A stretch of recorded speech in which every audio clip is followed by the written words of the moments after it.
سلام بچه، حالتون چطوره؟ چمدوناتون رو بردارین که میخوایم بریم تهران.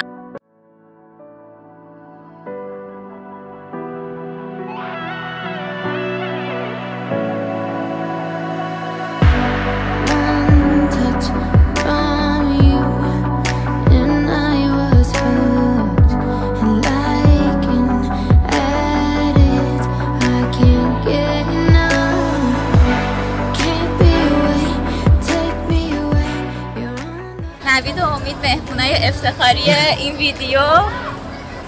نه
دیگه داریم میرسیم به اون ور پل.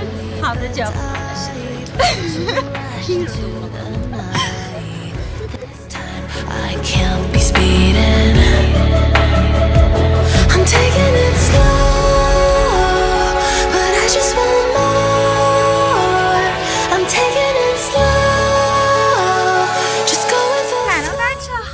چطوره؟ امشب اومدیم باملند و قراره که اینجا رو به شما نشون بدیم و امیدوارم که به شما هم خوش بگذره.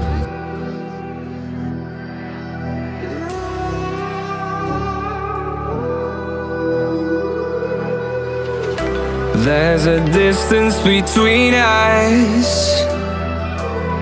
It's getting hard to reach out. Haven't seen you in seasons, but all I hear is your voice. I know my limits, you can break me down, but I'll stay till the finish line. بچه‌ها ببینین کی اینجاست. این تیکه رو باید چیز کنی. دوتا تحت تعقیب انگار دالتون نه اوینجرز دور افتاده تو صورتت، اما شدی.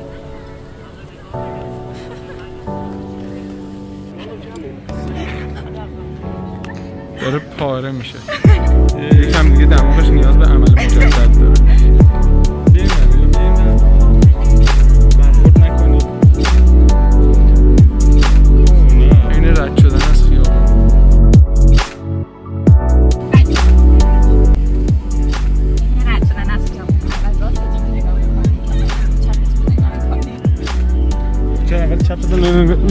نگاه نمیکنه بعد دست تو همه چی به چپتونه. آره بچه ها اومدیم قایق پدالی، 2 تا قهرمان رو داریم. آفرین، همینجوری ادامه بده.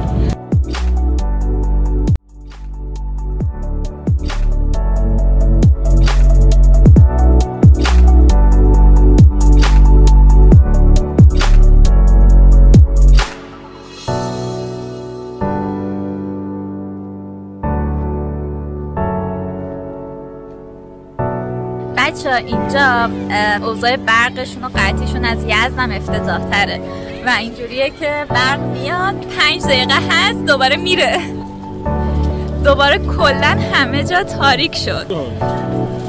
1 ساعت اومدیم 2 بار برق رفت و اومد. 1 ساعت؟ چند؟ 2 ساعت هست؟ نه بابا 1 ساعت هم نیست. کجا رفت؟ یعنی تاریک.